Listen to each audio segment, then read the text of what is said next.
인천 남동을의 이용기 의원입니다. 최근에 김대남 전 대통령실 비서관이 서울의 소리 기자와의 통화에서 대통령실이 보수 시민단체를 이용한 비판 언론, 고발 사주의 몸통이었다고 증언을 했어요. 근데 여기에 비하면 전 유일임 청부 민원 사건은 더 나아가서 방통위, PPT 좀, 방통위, 대통령실, 방심위, 권익위, 감사원 등 국가기관이 총동원돼서 권력자에 대한 언론의 비판과 감시에 재갈을 물린 조직적인 언론 탄압이자 국가 범죄라고 생각을 해요.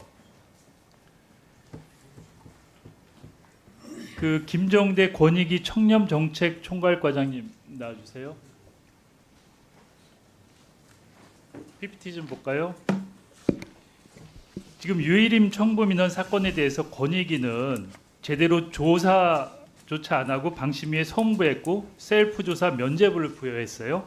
그리고 경찰은 수사를 전혀 안 하고 있고, 그리고 반면에 공익 신고자에 대해서는 경찰에 수사 의뢰를 했고 책임 감면 의결을 보류했어요, 권익위에서. 그리고 방심위 사무실과 공익 신고자에 대해서는 압수수색을 2차례나 했고, 이렇게 말도 안 되는 형평에 어긋나는 지금 일이 벌어지고 있는데, 권익위가 유일임 청부 민원 사건을 제대로 조사하지 않고 방심위로 송부를 했어요. 현직 기관장이 신고 대상일 경우 사건을 그 신고 대상의 기관에서 처리하라고 송부한 사례가 이거 말고도 있습니까? 지금 바로 기관장이 피신고자가 돼가지고 짧게 얘기하세요. 송부를 한 사건인가는 확인을 해봐야 될 것 같고요. 어쨌든 송부한 사건은 많이 있습니다.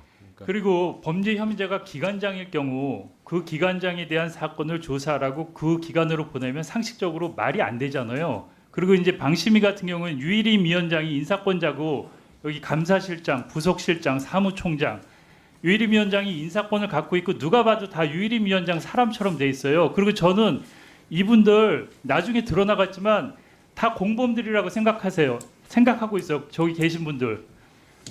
이 건에 대해서 유일임 위원장을 도왔거나 묵인 방조, 전 공범이라고 생각하거든요. 여기 계신 분들 다 감사실장님 포함해서 전 드러날 거라고 생각해요. 분명히.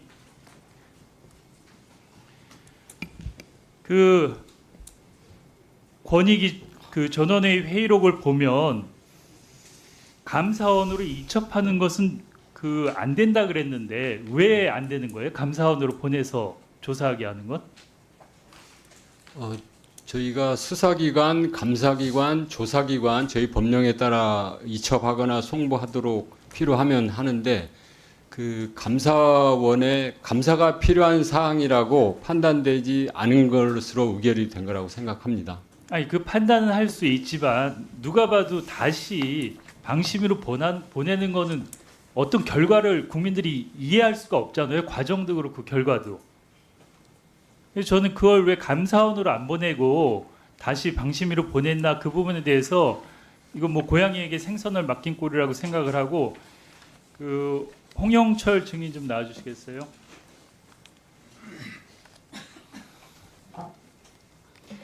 그 7월 8일 날 권익위 전체회의 할 때 당시 신고자 보호과장이셨나요? 아닙니다. 제가 바뀌었나요? 8월 31일자로. 그러면 그 전 과장님은 지금 다른 데로 가셨나요? 예, 그렇습니다. 여기 13차 전원회의 안건을 보면 여기 유일임 이해충돌 방지법 위반에 대한 2건은 방심위로 송부해서 셀프 조사하게 만들고, 공익 신고자들에 대한 개인정보 유출건에 대해서는 경찰에 수사 의뢰를 하고, 이건 이제 3번째 사건인데 410호, 그리고 책임 감명 신청에 대해서는 결론을 내리지 않고 의결을 보류했어요. 그렇죠? 예, 그렇습니다. 그러니까 여기서부터 이제 형평에 맞지 않는다는 거예요. 유일임 위원장에 대한 것은 저런 식으로 처리하고, 공익 제보자에 대한 것은 경찰에 수사 의뢰를 하고, 그리고 공익 제보자에 대한 책임 감면 신청에 대해서는 보류 조치를 하고. 근데 여기 다음 PPT 보시죠. 13차 전원회의 회의록을 보면 감사 진행에서 징계 절차가 개시된 후에 판단해도 될 사안이다. 뭐 이런 얘기도 있고 감사 결과가 나오지 않았으니 이 건은 보류시켜 다음에 논의하자. 이런 얘기도 있었어요. 그러면서 세 건은 먼저 처리하고 책임 감면 안건만 보류하자고 의견을 냈는데 다음 PPT 보시죠. 여기 보면은 그 담당 과장이 책임 감면을 드랍시키게 되면 그 처분청에 요구할 수 없는 우려가 있다고 이런 우려를 얘기해요. 그리고 책임 감면에 현재화된 불이익이 없기 때문에 나중에 처리될 수 있다고 그렇게 말씀하시는 분들이 있는데 사실 현실적으로 불가능하다는 것임 이렇게 얘기를 하거든요. 그러면 이 담당 과장은 이 부분에 대해서 문제 제기를 했어요. 아까 그 지금 과장님이 얘기하신 거랑 다른 얘기를 하셨잖아요. 그렇죠? 예, 그 제가 상반된 네네. 얘기 아까 이종원 의원 질문에 답변한 거하고 다른 얘기를 했어요. 여기 그 당시의 담당 과장은 여기서 보류하지 말고 결정을 해서 공익 신고자를 보호해야 된다는 취지로 얘기를 했다고요. 다만 이제 그 회의록에 보시면 그 안에 내용이 보류 아니면 종결 뭐 이렇게 있었던 걸로 알고 있습니다. 근데 담당 과장은 왜 이런 얘기를 했어요?